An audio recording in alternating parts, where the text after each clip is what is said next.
Hello, hello. Everyone. Welcome to another episode of Too Legit to QT. I am your host, Koya, and we have your co-host here today, Hey Tish, everyone. who is very pregnant, and we actually have two more stars of the show. So, yes, Oh, but today we are so excited to talk to our friend, actress extraordinaire, Nicole Berger. Welcome to the show, Nicole. Thank you so much for having me. It's an honor to be here and to see you both. And again, early congratulations to you, Tish. I'm so happy for you. Thank you so much. Thank you. It's been a dream of mine. So I'm super excited. Yeah. We just absolutely love Nicole. We just feel like you're our little sister. Yeah. I like literally my little brother is like 8 years younger than me. And the way that I start smiling when he comes in the room, I feel that way about you. I'm just like, oh, Nicole. She's just so talented. She's just so beautiful. She's just so cute. You know, the youth. We just love the youth out here. Thank you so much. That means the world. Well, I look up to you both. So the feeling's definitely mutual. Oh, Thank you. See what I'm saying? See what I'm saying? Well, I just like, you're just too cute for me. I just can't even handle it. But so Nicole, you are an actress. You've been an actress since you've been a child. What inspired your love and passion for acting? Such a great question to start off with. Honestly, growing up, there was always music in the house. My earliest memories are really soaked in the arts, from this marionette production of the opera The Magic Flute to performing at a violin concert at Carnegie Hall, and then watching The Sound of Music with my Austrian grandmother as a young child. I mean, that was a Friday night tradition over apple pie with vanilla sauce. Just a core memory. But my sense of community has really always had music at its core, through my family and friends, and the performing arts have not only given me this outlet for expression, but really some of my closest friends. And I love how acting can be a form of escapism as well. I think there's this line from the musical Cabaret that the MC gives at the beginning of the first act, where it's, leave your troubles outside. Life is disappointing. Just forget about it. In here, life is beautiful. And I think the ability to metaphorically drop your baggage at the stage door, whatever that may be, breakup, family drama, stuck in LA traffic. We've all been there. But I think this medium really gives us the chance to live in someone's shoes and to feel with this person, and it increases our ability to empathize too, to showcase that we're all just learning individuals and that none of us are perfect, and to always be understanding, because you never know what someone else is going through. And I think that's a really beautiful thing. It's interesting. You mentioned something about being able to see shows, because we all actually, I don't know if you know this, Nicole, but we've all been trained in New York. Like we went to Pace on theater. We went to Pace University. Oh my gosh! Well, we went to the Actor Studio Drama School at Pace. At Pace University, and we were all trained in New York. And I just remember also when I came to New York, how just the environment and the city and the plays just really informed your artistry, and you as an actor and a creative. And so how also being in a space where you could just think that way, because a lot of people aren't out there. They don't have the, they don't have the environment to be able to be in a creative space. How did that inform you being in like New York and being around creative people? Oh, it's so true. I honestly could not agree more. I I think I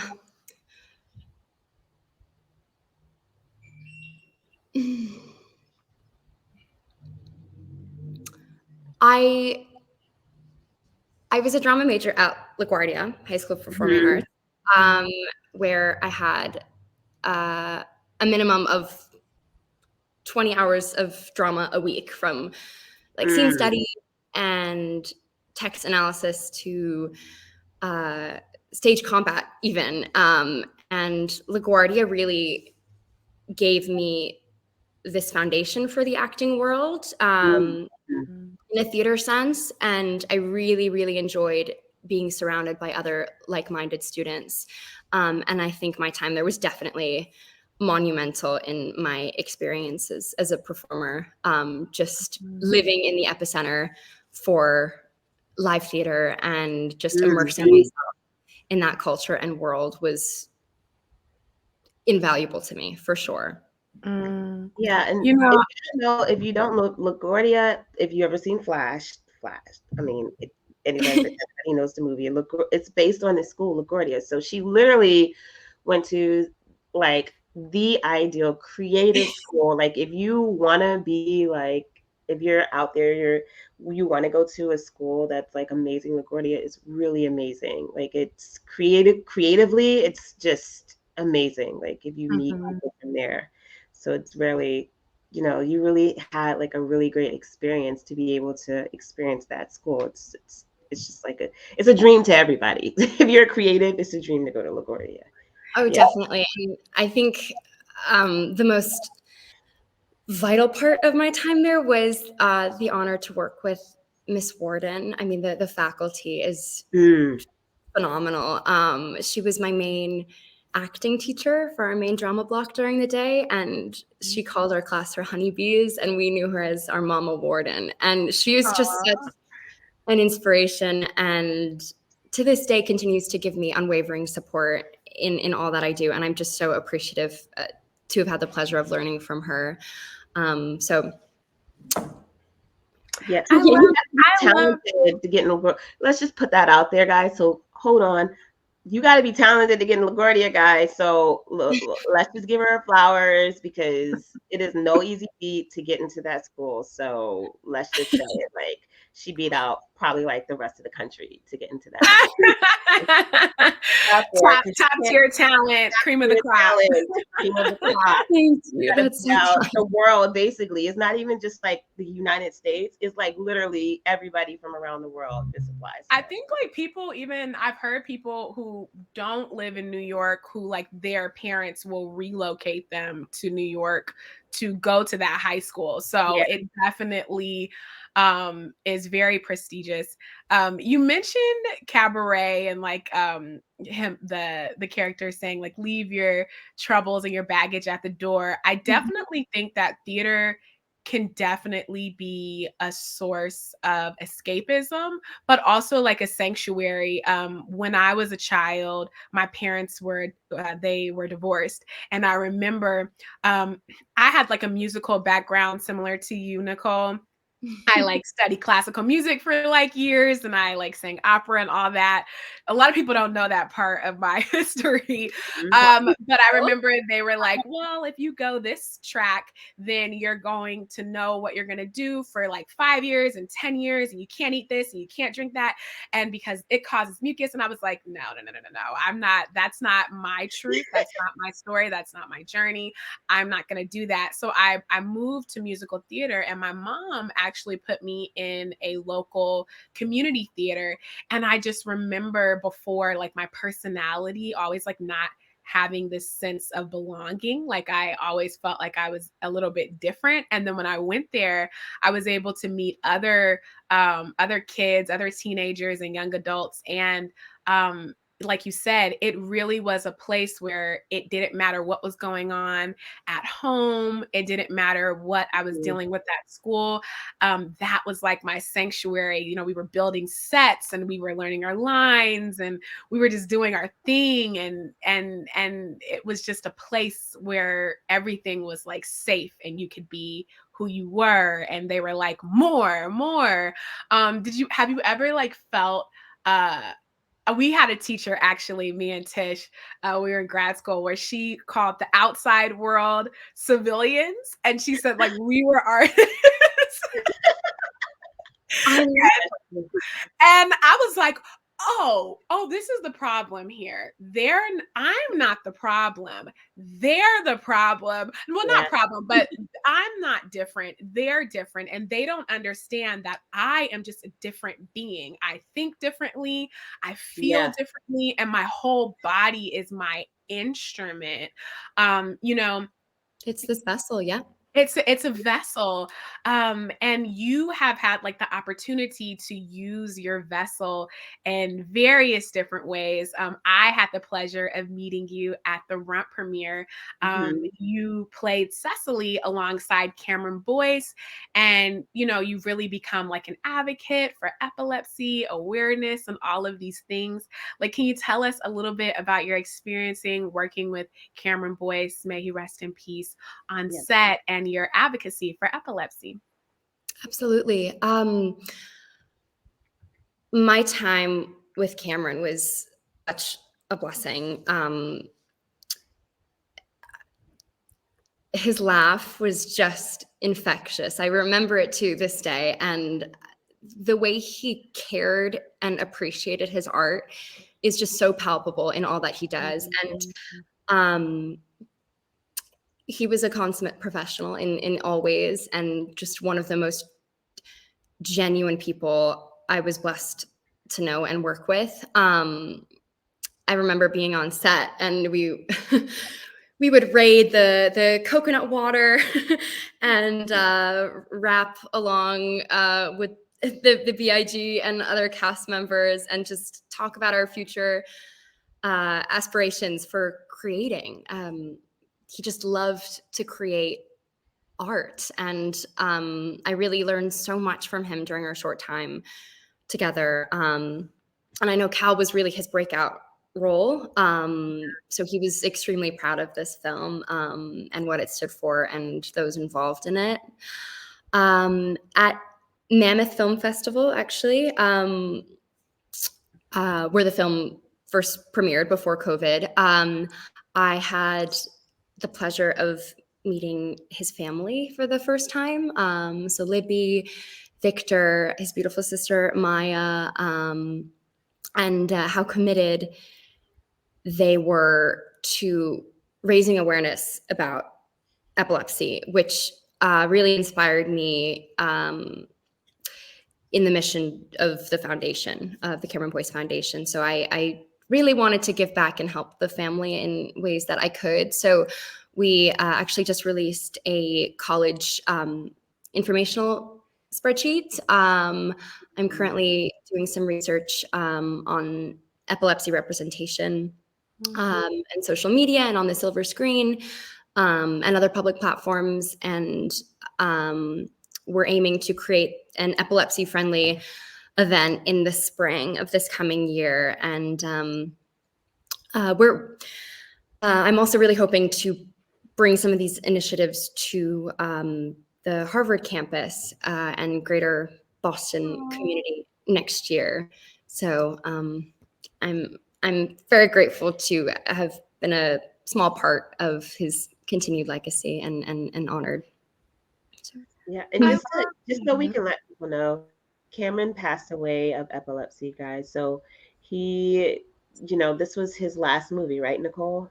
It Um, was, right. yes. yeah, before he passed away. So it has such a special place in a lot of people's hearts, including ours. And his family has been really, really informing the public of, the efforts on how to heal from epilepsy, and foundations that are trying to stop epilepsy, and it has been so tremendous. So if you have not had a chance to check out the Cameron Boyce Foundation, please check it out. Their family is doing so many things. Nicole is doing so many things to help out, and we just want to put it out there for anyone who maybe even knows someone and that they don't have the appropriate information, to Exactly. check it out, because it's a lot of information, guys, out there that people don't know, that I didn't know before. So Yeah. And that's I what love, we're really trying to do, to raise awareness about yeah, it and spread information in accessible ways yeah. to all sorts of audiences. So Also, I Nicole, appreciate. yeah, no, of course. Also, you play the piano, right? I do. Yeah, you're like a musician. Like,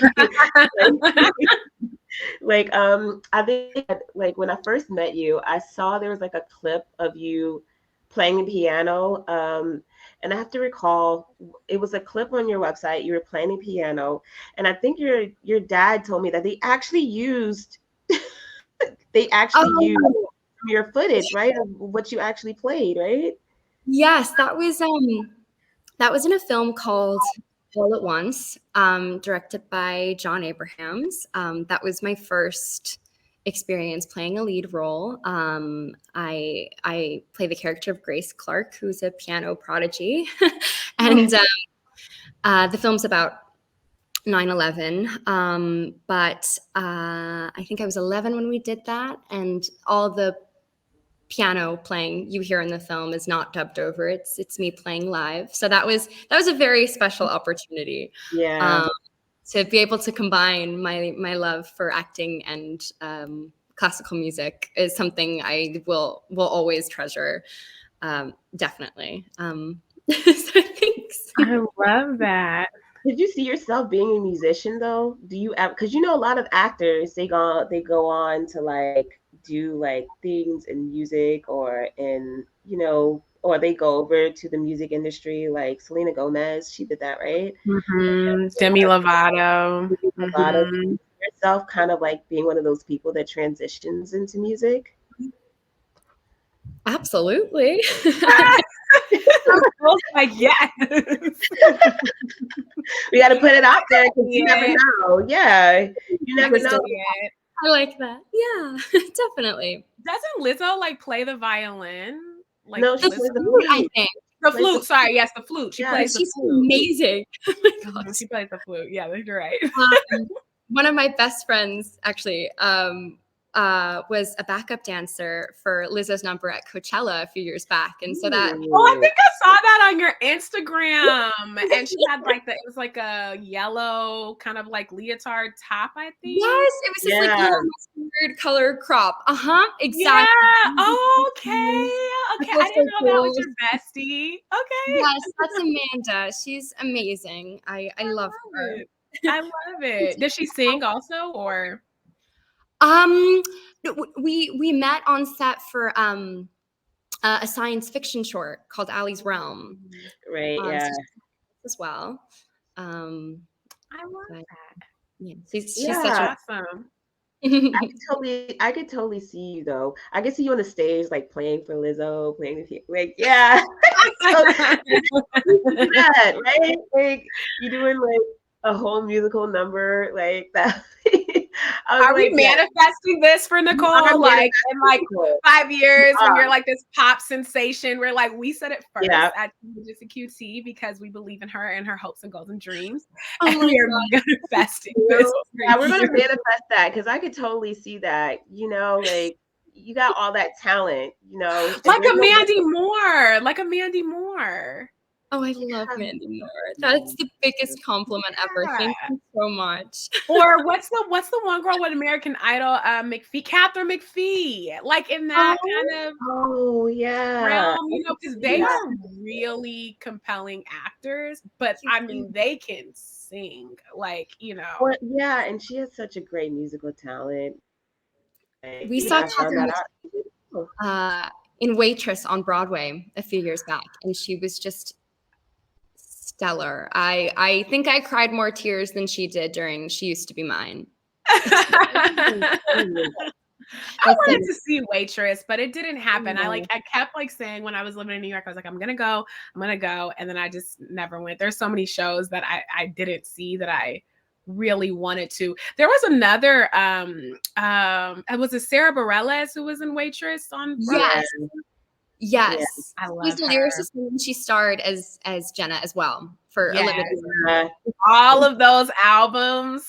All of those albums. And that we have a guy that we know, Benny. You remember Benny Eldridge? You remember he had like a studio in Brooklyn. Then Oh he was in yes. Waitress. He was in Waitress. I remember Oh when he did. yes. Yeah. Yeah, I it's just love like that. the theater community is so small, guys. So just FYI, like you should start seeing all these people who are on Broadway or whatever. But we have a friend who was in Waitress, and I remember he lost all his weight from all the dancing that he had to do. It was like magical. He was just like, yeah, I mean, I had to because it was a lot of dancing. But The stamina to keep up singing while dancing and speaking, Yeah, it is. yes. But when yeah. you were your high school though, they train you to be like a triple threat, right? Is that how it kind of goes, or do you pick certain tracks? Um, well, when you audition, uh, prior to starting at LaGuardia, you choose sort of a field of study. There's tech, there's instrumental, there's Okay. dance, um, there's drama, and there's art. I auditioned and got in as a drama major, and we each sort of have different tracks. But I know in my schedule we had dance as well. We had our main acting block. We had text analysis. We had stage combat one semester. We had improv. So we definitely are exposed to a breadth of different skills. So it's a wonderful experience. Yeah, and you know what? You've done a little bit of like theater and you've also done, film.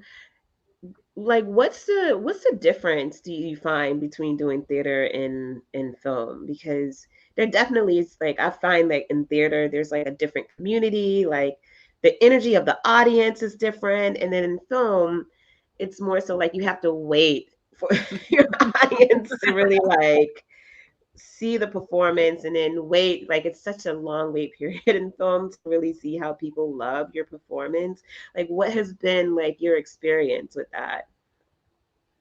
It's true. I think there is a definite difference and a beauty to both live theater and acting on the screen. Um, I mean, for me, the process of creating a character remains virtually the same, no matter if Mhm. I'm feeding off of an immediate audience reaction or I have an established role that I'm performing for the silver screen. My sort of criteria to craft a character focuses really on the needs, so the Mhm. objective, the tragic flaw, and Mhm. um, the public persona, how my character is perceived by other people, and that's sort Mhm. of my like 3 ingredient cocktail recipe. And I think com- combining these ingredients has helped me tremendously as an actress. I was able to work with Susan Batson in Mhm. New York to prep for filming Runt, actually, and um, that was her mantra. And I think playing a role also takes a lot of responsibility from an actor, because you're not just playing this stagnant, figure on a page. I mean, you're really doing this character justice by um, living and breathing in this three-dimensional fashion. And I remember actually Joaquin Phoenix said something along the lines of in his Oscar speech. It's your job to tell the story as an actor and to use your voice to spread awareness about a message, to give a voice to the voiceless, to those who don't have one. And I thought that was so beautifully said, Mhm.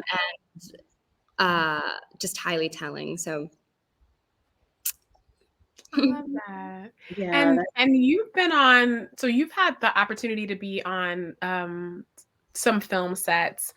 where you're around like high profile talent and I know that for some people, especially for a young artist, that can be incredibly daunting at times, especially if you've only been on maybe one or two sets.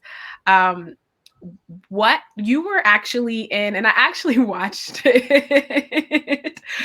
You were in The Longest Week, and you played. I think Jason Bateman was in that. Olivia Wilde in The Longest Week. Billy Crudup. Yes. Yes, yes. And I was like, oh, like that was in New York and whatnot. Like, what advice can you give like other young actors on like set etiquette and like performing alongside high profile talent and just like being able to be in that space? Because I've even talked to like 20-year-olds, 30-year-olds who like have been on set with high profile talent and they're like, you just have to like reel it in because you're like freaking out. You're like, oh my God. And but you also have a job to do. So like what was your experience on that set? And then also, what advice can you give other young actors on being on set with high profile talent? Sure. The Longest Week was my very first experience in film. But very grateful for it. I think it's the realization that making a film is a collaborative effort. And your focus, as you said, should really be to create the best performance you're able to produce, independent of all these like external factors of who's who and who you're associating yourself with. I think for sure it's easy to get caught up in the moment, but always remember to stay grounded and concentrate on your delivery and being as present as you possibly can. I've found that some of the most well-known actors that I've had the honor of working with are very generous with their time and advice. Being respectful and focused on the job at hand is the best way to work on set. I've been able to have the great fortune of working with Mark Webber, Teresa Palmer, Erica Christensen, Jessica Zor, Jennifer Beals, Tashina Arnold, to name a few. And really each of them has helped me be the best that I can be. And they all sort of prescribe this philosophy that making a great film is a team effort, and that a scene can really rise or fall based on the weakest leg, so to speak. And so it's important to live up to that expectation. And really set etiquette in the industry is just all about respect. And I always try to follow this mantra on set and off in my life, but to be calm, cool, and collected. That's the 3C rule. And calm, collected. The CCC rule. I like that. Yeah, I like that too. I think that's awesome. And so my dad taught me that one. you talk about a lot of the actors that you work with. Do you have any, let's put this out in the world, do you have any dream directors that you would love to work with? My favorite film to date is probably La La Land. Yeah. A dream project would be, along the musical lines, sort of combining all my loves. So to work with Damien Chazelle one day would be otherworldly. Yeah, I guess that is my dream. I could totally see that. See the Pan scene in action. It just always goes my mind on jazz number. But yes, I'll have to I can totally brush see off that. my tap dancing shoes for that one. I can totally.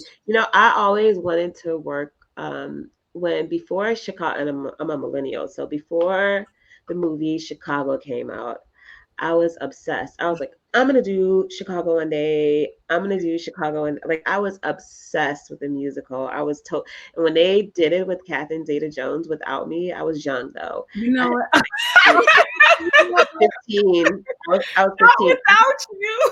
Yeah, I was like so devastated. I was like, they did it before I could grow. Like I had them in like 15 then at the time, but was so devastated because I was like, oh, they did it without me. Like they didn't give me a chance to get to that point where I could like play the character. Like I literally in my mind, I was like, they're gonna wait for me. Like I wanted to do Chicago so bad as a musical. I mean, not that it's not out of the, maybe one day, but I was just gonna say, let's manifest it. It is on Oh Broadway. my It's a uh, song. yes, no, Nicole. no. I see it. A I little. felt that way about Dreamgirls. Like when Oh Dreamgirls my came gosh. out, I just knew that when I was big enough, I think I was like 16 when it came out, and I was just like, oh no, no, no, no, no. Jennifer Hudson, she stole my role. This was supposed to be mine. And everything she did after that, I was like, that's for me. Like her role in Sex and the City, I was like, I don't understand this. Like I don't understand what's happening here. Yeah, yeah. It's It's amazing. just Have you nothing. seen Respect? Yes. Same thing. Same. I was Sorry, I'm just waiting.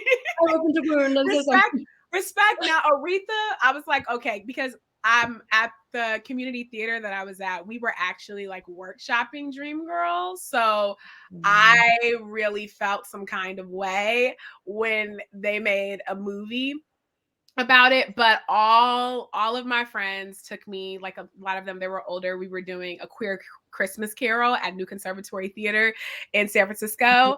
Yes, it was a lot of fun, but they were like, we want to take you to go see this so you can see your future. I was like, they took me to go see it and they consoled me and everything, and it was fine. But that's why I was really gung-ho about that.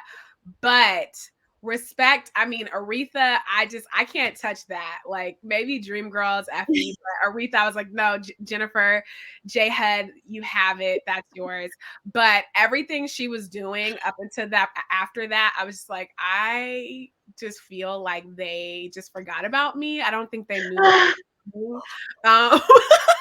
So Yeah, I mean, one day I think we all start off with like, that could be me. But you want to know what I wanted to ask too, because like we all like have these dreams that when we step into this industry, we're like, oh, this is for me. But then you start stepping into it and you start seeing all these challenges and all these things that you have to do. What are some of the challenges that you've had as an actress?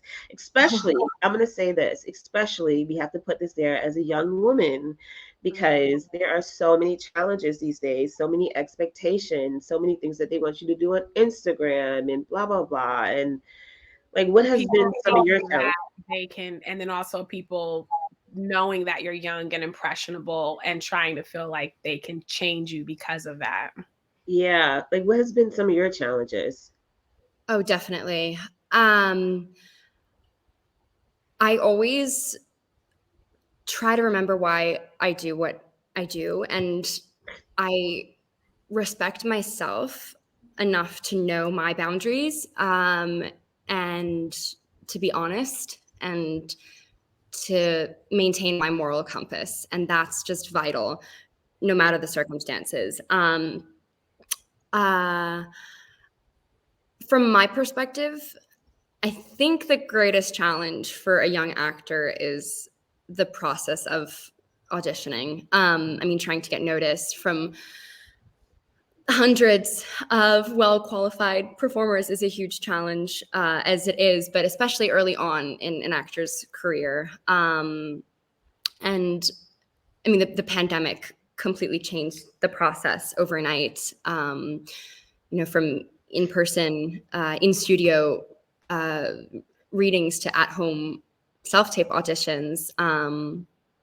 That's really given casting directors, I think, the opportunity to hear from a more diverse pool of aspiring actors. But still the challenge remains of how to stand out appropriately in such a wide crowd. But I think what's especially difficult, that being said, is the need to accept the odds of each audition, and how cast requires so much perseverance and a real willingness to accept rejection, and oftentimes without getting any feedback. So it's this push to prepare for the future, to continue recording those self-tapes, to hopefully get the call back and to bounce back from rejection. It builds a thick skin for sure. But over the past years, I've fortunately been working with a team that's helped me really refine my self-tape techniques and learn to deliver the best possible way to read the lines provided. So it definitely takes a village, but standing your ground is so important. Are there any roles where have you turned down roles because they don't meet or you can't relate to the characters, or have you ever had that as an experience yet?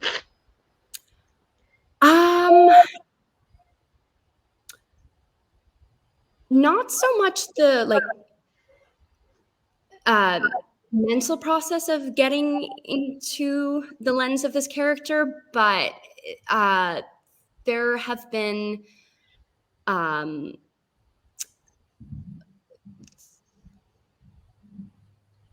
issues more on the physical side where they require you to get nude, or there are some explicit scenes.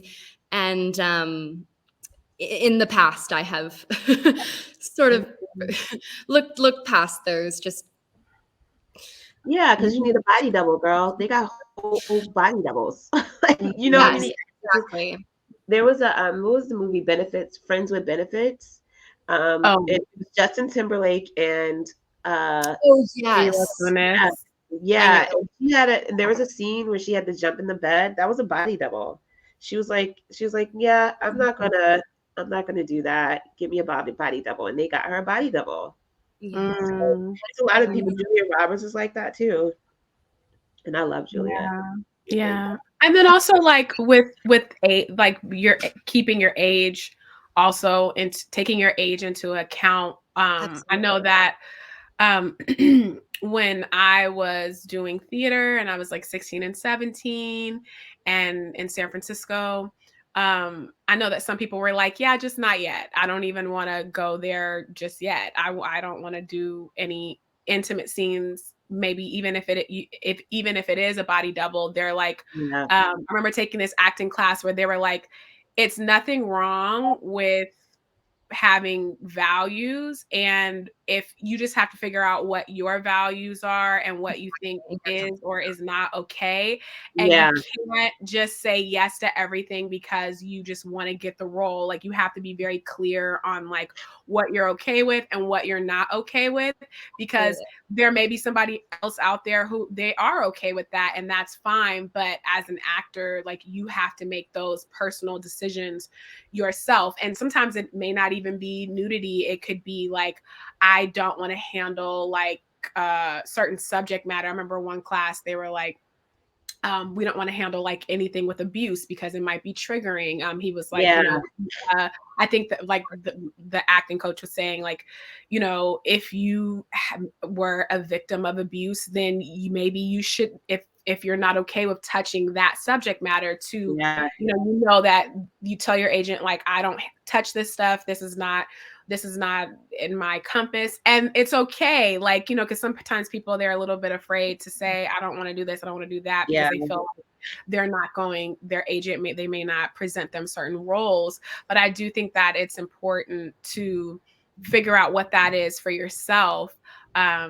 And it's so great that you're brave enough and you have a community to where they're like, okay, yeah, we'll do that. Because there's so much content out there. It's like the bread aisle, It's like, this. There's 50 million other things you can do. But I Yeah. think when you're young, because even like Tish and I went to grad school together, and I just remember being like in my 20s and feeling like if I said no to something that I would like Yeah. pigeonhole myself. And then you like grow, you get a little bit older and you're like, that's so not true at That's so all. not Like, true at but all. you think It's it's true when you're like a teenager or you're in your 20s. You're like, I gotta do everything. And then you're like, you actually don't. And sometimes it's actually better when you stick to like a certain niche and you're like, this is what I do.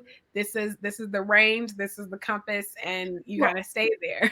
and also having I think as an artist, like when you talk about the things that you love and the things that you admire, like you want to help epilepsy and all these things, I really think it's really important to have a clear voice of who you are, and I find that like a lot of people, they're still trying to figure it out. And even like listening to you and you're talking about like, it took me a while, but starting from the place where you're at right now, which is like, this is me, like I think it's such a great place to start out because so many people just have no idea what direction to go in for themselves. And I think that probably has to, we talk about community a lot on the show because we are all a community, like an artist community. But I think it has a lot to do with your community. The people who believe in you, the people who just allow you to be yourself, your authentic self, and not try to like pressure you to be something that you're not. And how has your community like helped you with your authentic voice? Oh, absolutely. Yeah, well, I'm wondering, like, how does your community help you? Yeah, I'm sorry because I'm having a lag on my end, but hopefully you can hear me. How Yeah, has your back. It glitched for yeah, it's a probably few glitching. seconds. How has your community helped you with your authentic voice? Oh, um, hmm.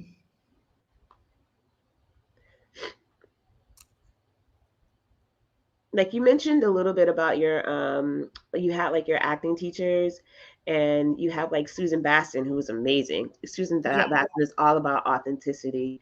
Like, have they influenced you to kind of like be the person that you are or take certain directions? Oh, definitely. Susan Batson really helped me prepare for any and all emotionally draining and challenging scenes. We would analyze the scripts together and picked examples from our real life to help Mm, bring out certain emotions. So we would relate characters in the script to people in our lives, and then that helps bring the characters to life, to believe that they were real people and not just made up characters from the story. um, my manager Carl has helped tremendously. We love shout out to Carl. We love shout out to Carl. Carl we is love we call Carol. him our boy bestie. So we love him. Oh, yes. He's amazing. And he always makes an effort to make sure that I'm in a comfortable environment and always reminds me to stay true to myself. Yeah. So I and John Abrahams too, the director of All at Once, and I worked alongside him on Clover as well. He's sort of what you would call an actor's director. So he wore Mm, both hats, which was such an enlightening experience for me just starting out. He had like the informational context to speak as a director, but also communicate with me as a fellow actor. So there are so many moving parts. And yeah. I remember actually in prep for filming All at Once, he took me out on a New York adventure to really foster the connection of a father-daughter character dynamic in the film. And I remember we spent the afternoon at the Met, and we took the subway together, and just I was really able to learn so much from just that hands-on experience. And yeah, I'm very grateful to have learned from so many wonderful people.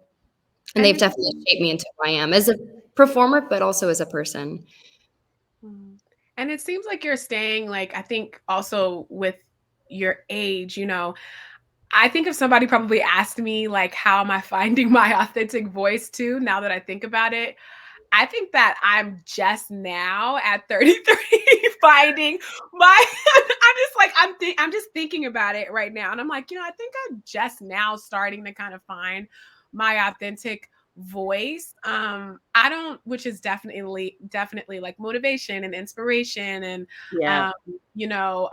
definitely like a lot of introspection, personal self-development. But I think that, like, when I was your age, I was actually still figuring that out, but I think I definitely stayed open, and I see and I hear you kind of staying open to your process of, like, knowing who you are and knowing the things that you believe in, but also staying open to, like, learning from your community and just being present. And I think that that's so important as a young person. As a young person, you also are going to Harvard, and which, number one, let's just congratulations. I was like, Congratulations. yes. That is a feat in We can't itself. just say, Thank you right. so We can't much. just say Harvard. It's Harvard. It's Harvard. Yeah, yeah, So, the you know, Harvard. my godchildren will be going to Harvard, Oh, Princeton, Stanford, in there in the womb, right there.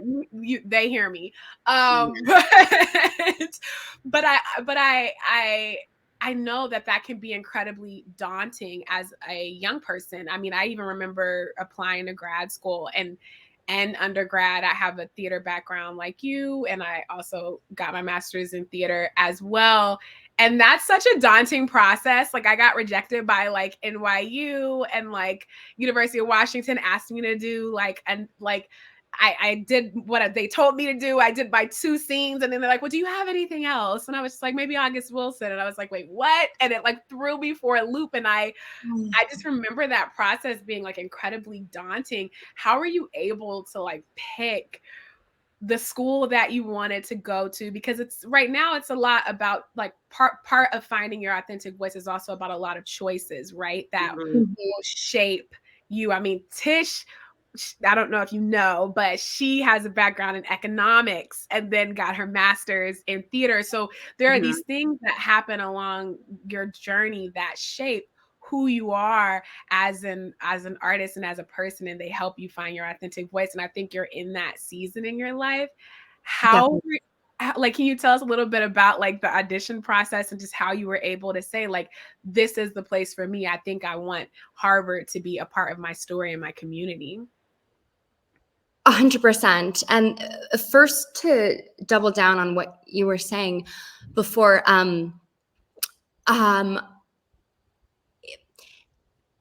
I think we all fall into the comparison trap at times. I mean, it's Mhm. practically unavoidable with social media.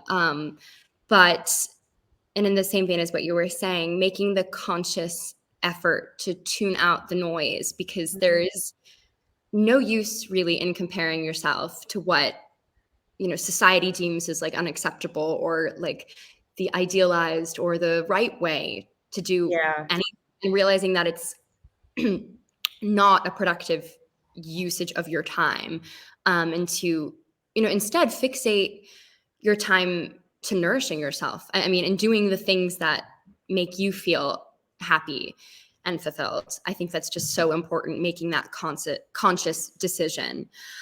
And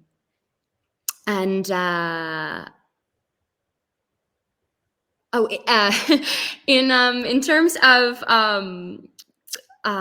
the application process for Harvard, Harvard has really always been my dream school, and I couldn't be more grateful and excited for the opportunity to attend as a theater, dance, and media concentrator. The application process is part of the general common application, which is used by hundreds of universities around the country. And essentially all your background information about a candidate is submitted online via the Common App, along with your personal statement essay, your school transcripts, and letters of rec. And then there are these school-specific supplementals that are given. And subjectively, the most important question is why this school? So my excitement about Harvard really stems from it providing a strong liberal arts education and following this ethos that the best preparation for a life in the performing arts is through a broad foundation in the liberal arts. So I considered schools like Harvard and also various conservatories, and felt that the latter education would be too narrow in focus for me, given my breadth of interests. So in the areas closest to my heart, Harvard has really incredible offerings in all aspects of theater, film, dance, and music. And my focus to date has been in film, but I'm really excited to expand my fund of knowledge in the arts and test out directing possibly, and screenplay, and and more in that realm through this liberal arts backdrop. So Yeah. I have my handy dandy crimson mug. Oh, yay! Can we get a sweater? I just can. I think I would I just want like a hoodie. Yes. Oh my gosh. Yes, Nicole, we're gonna have to talk offline, because I need you to send me I know people at Harvard, so whatever. Oh my gosh, amazing! And not the H&M, the H&M Harvard, though. I want like a real Harvard hoodie. So an extra. Okay. We on the same page with that. I'm like, yes, I'm in support. There's a lot of people who went to Harvard. Didn't Meryl Streep go to Harvard, right? Or was it Natalie Portman to Harvard? Natalie went to Harvard. Oh. There was a lot of people who went to Harvard. Lupita, right? Didn't she go to Harvard? I think Bianca went to Yale, I believe. Oh yeah. There's a lot of Yale grads. Angela Bassett went to Yale. Yes. I thought Meryl Streep went to Harvard. Yeah, the grad school. So yeah, sorry, grad school. Yes, grad school. Yeah. Yeah. Amazing place too. Maybe I'm gonna fact check the Meryl Streep. Please promise me we wear, all of us, crimson to a Harvard v. Yale football game. No navy blue, please. Yeah. Oh, we would definitely do that. If we're invited, you got to invite us, because yeah. Come to Harvard Square. We'll see a show at the American Rep Theater. Yes, we will. Yes, we will. Yes, we'll have ourselves a weekend. Yes. I love it. For that, I will get you your hoodie. I promise.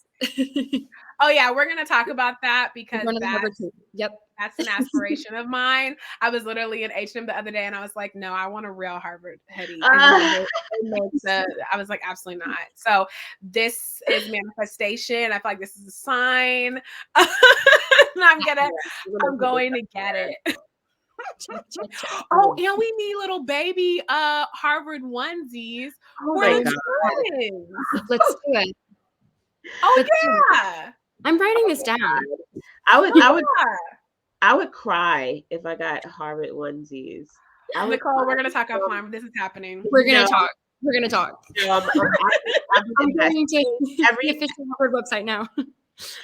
Nicole, everything that I've seen with babies is just a tear fest for me. It's just so cute. They're so cute. They're so cute. I'm just like, oh my God, look at this little thing. And they're gonna have little arms and little fingers and little feet. Like, Do you I'm have to And the be do little you have stockies, the little baby stockies. little stocking. can Oh you my buy God. stuff from Harvard if you I'm gonna don't go. go there? I don't even know. Yeah, Oh, absolutely, okay. Oh my absolutely. God. But I I also thought it would, was like an a student exclusive deal.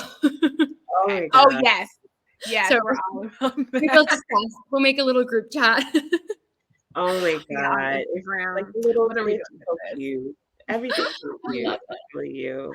I would just So Nicole, so you're going to Harvard and that, this is just giving me such nostalgia, like and throwback to just that time and just how like precious and informative these years are for you. And I'm so excited just that we are a part of your journey. I mean, we've yeah. technically it doesn't seem like we've known I've known you. You were like 16 when we I like think 16. yeah, it might Yeah. have been 16. Yeah. Yeah, and now you're like grown. I'm just like, time just waits for no one. Um, I mean, a couple years and somebody could be a teenager and then they could be a grown woman. So, grown that's woman, girl, grown just woman a out here lot. making Decisions decisions going to about life, Harvard, going to Harvard, just growing. directing and doing Girl, it's like doing all life. these things. I love looking at your social media and seeing like the different places that you've traveled, and you're just such a well-rounded young woman, and that definitely you can tell like it just informs you as like a human being. Can you tell me a little bit about like your travels and how that has like informed you as an artist? Because I remember I have a friend who was telling me she went to seminary school, but now she's like, I think she is up for like a what is it? Not a Nobel Peace Prize, but what's the thing? One of Pulitzer. those Uh, one of those awards. I don't know. She's a Amazing. Wow. very affluent person and writer and whatnot. And she told me that your your geography will influence your theology. And whether and I always thought about that, and how Hmm. traveling and seeing the world, how it just influences how you see the world and the way that you're able to like connect with other people and connect to different characters. Can you tell me a little bit about your travels and like how that has influenced you as a young artist? Oh, definitely. I'm very grateful to be able to visit new places and be exposed to different cultures and languages. I think traveling just as a whole allows for this fresh perspective, and really helps to step out of your comfort zone, much like acting, like you said. I remember visiting Ayers Rock in Australia a few years back and meeting this lovely Aboriginal woman who created this stunning handmade design. I love learning about ancient theater when I visit family in Greece over the summers. Um, the West End becomes my second home when we're in London, and visiting friends in Salzburg, which is like the epicenter for classical music. All of which really helps to inspire my training as a performer, and has helped me sort of widen my field of reference when it comes Yeah, to creating these characters. yeah, And it's given me like a greater vantage point to tell the stories, to better communicate, both on screen and off, really, and to be able to understand and become more adaptable. I yeah. love that. And I also think it's like having like a different view of the world because I think sometimes in the West we have such a narrow view of what the world looks like, what other Yeah. cultures look like, how people, live their lives. Like travel also just gives you just a broader view of how you sometimes perceive how things are supposed to be, because we Mm. think, and I've had to deprogram myself from this. I usually Mhm. I because I also am a millennial, so I'm like I think I'm a generation away. We consider ourselves one generation away, bestie. No, you're a millennial. Yeah, so I'm like a millennial, Yeah. like one generation away, but like I look at all the things that I have to deprogram myself because prior to like social media and all these things, I just had like, and I grew up in the South, I just had this very narrow view of the world. I just didn't have like a Mhm. broader view. And now I'm like, oh, like I'm looking at this perspective and I'm like, oh, well, that really trumps my what I thought this was going to be, or what I Mhm. thought that was going to be, or how I even see characters on television now. I'm just like, oh, because you can see like characters from, I think there was like a show called The Heist, and it was like these people in Yes. Spain or whatever. And I was Oh, like, yeah. oh, this is really interesting, because when I first started seeing it, I was like, well, how could this actually happen? And then I was like, oh, this is cultural. Like, this is something Mm. different. Like in the US, I'm programmed to think that they're going to have like this happen, but no, no, no. In Spain, this is how they do it. So like I do think that having like a worldly view also opens up your mind to content, like the type of content Mhm. you get to see out there. Mhm. Like I don't think I literally, like years ago, if I saw that, honestly, I probably wouldn't have watched that show. But because of like this world now that we can see, like we can view, I'm able to have like an open mind. Does traveling also give you an open mind as an artist? Absolutely. Absolutely. Mm. Um, Honestly, I think my most memorable experience on set was moving to Northern Wales for 3 months with my family to film a fantasy reality movie in the bitter month of January. Um, Ooh. and we we started our journey in London and took a 4-hour drive to the northernmost region of Wales called Snowdonia, which kind of sounds like a magical destination in its title. Um, and we filmed lots of exterior scenes on a mountaintop near this national park, and we had a little tent that was used for warmth and protection, but it flew away. Oh Um, my God.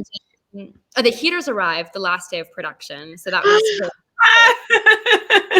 um, but I remember the cast and crew all becoming so close, as you would imagine, given the surroundings and lack of socialization. I mean, there were more sheep than people here. I'm like, and I mean that.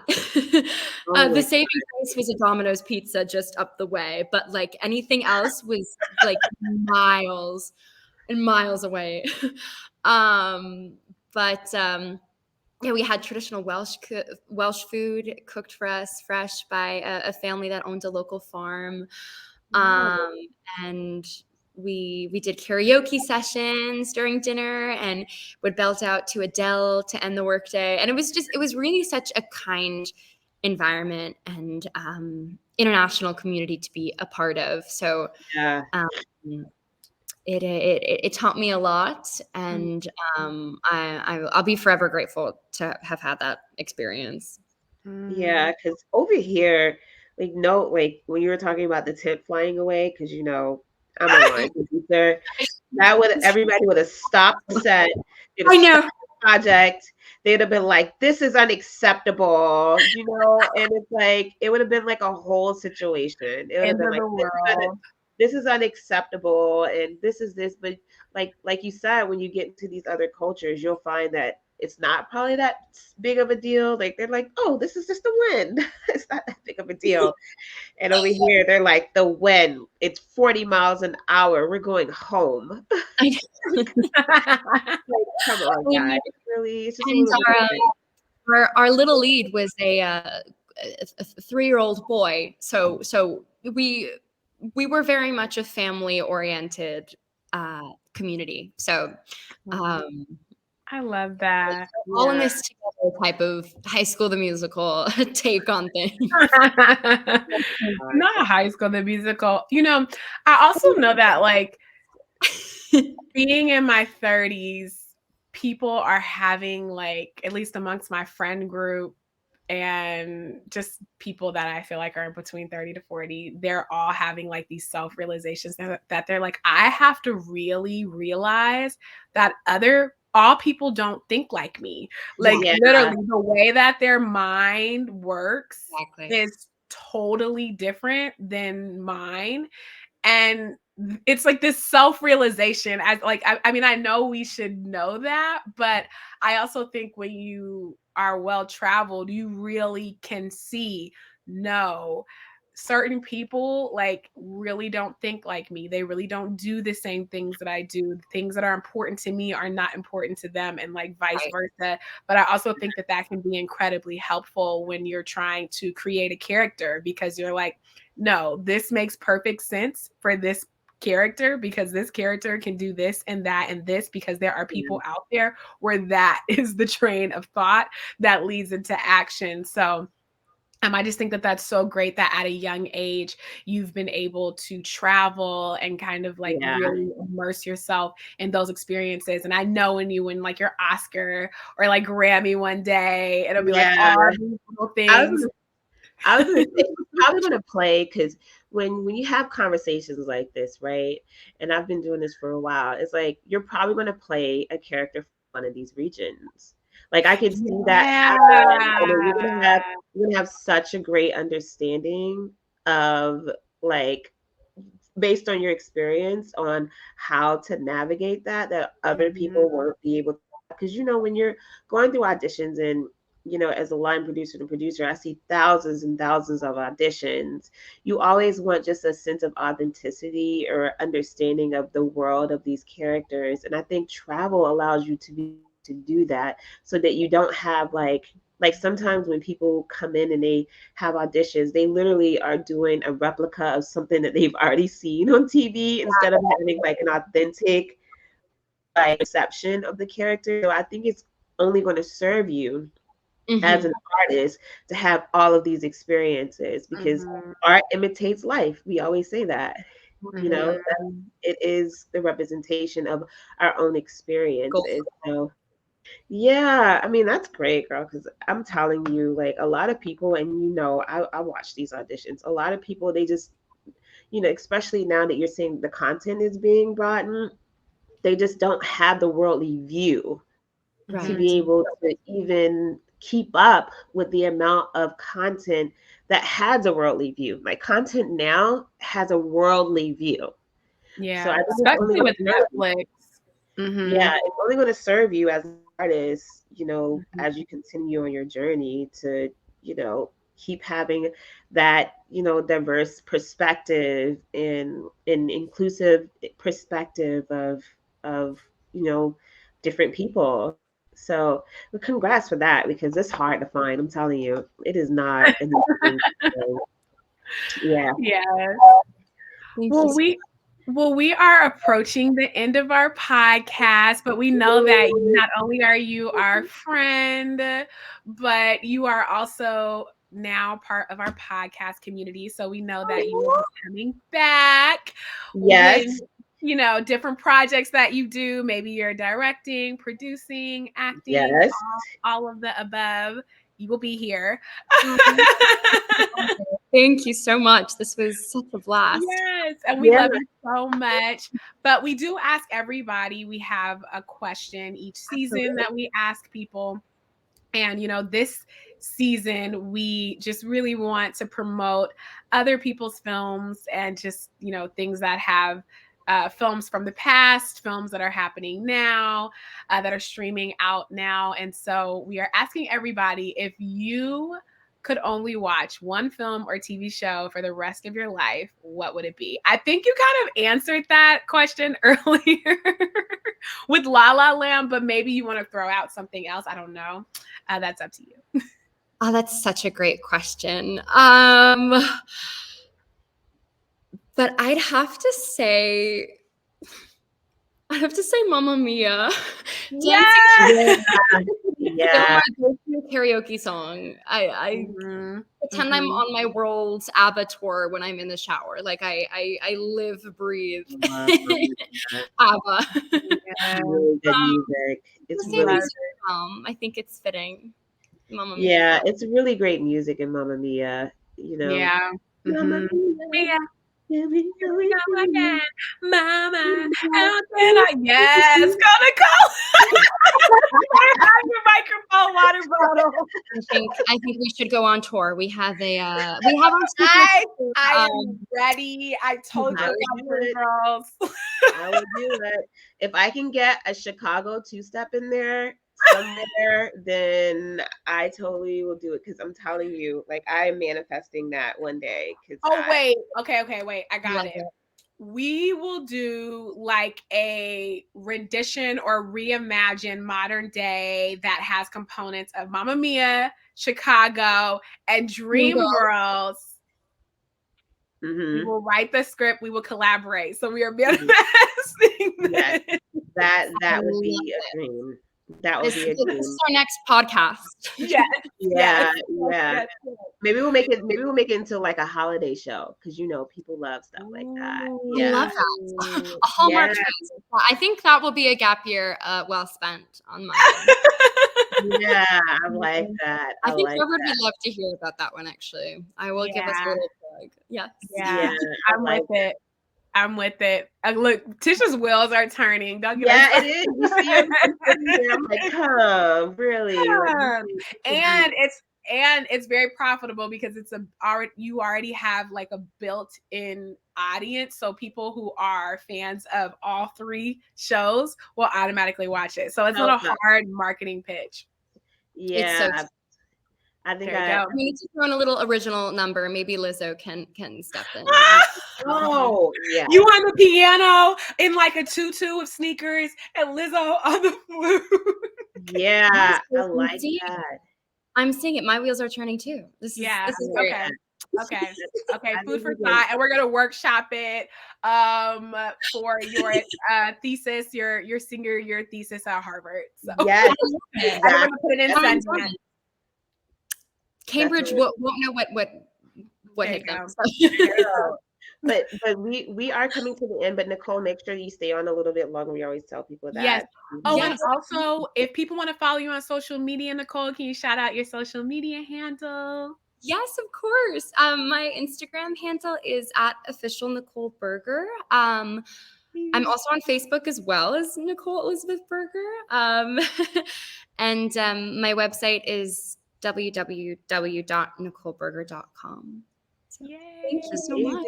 Yay. And remember, guys, to follow us too at Too Legit to QT on all platforms, on Instagram, Facebook. We're going to be on TikTok soon. Whoop, whoop. So I'm going to let Koya take care of that, because she's the expert. She's the expert. And always giving a shout out to all the people who listen to Spotify and iTunes, and people who are visually watching us on YouTube. So make sure you subscribe to the channel and continue to watch us as we bring so many amazing people. Nicole, thank you so much for being here. It's been amazing. Yeah, we're so excited. We can't wait to have you on again. Thank you. Such a good to see you both, and early congratulations again to you, Tish. I'm so excited. Onesies are coming your way. Oh, girl, don't make me cry, because I will be up in here, like, Oh, we're gonna connect about that. That's happening. All right, guys. Well, we'll see you next time. Bye, guys.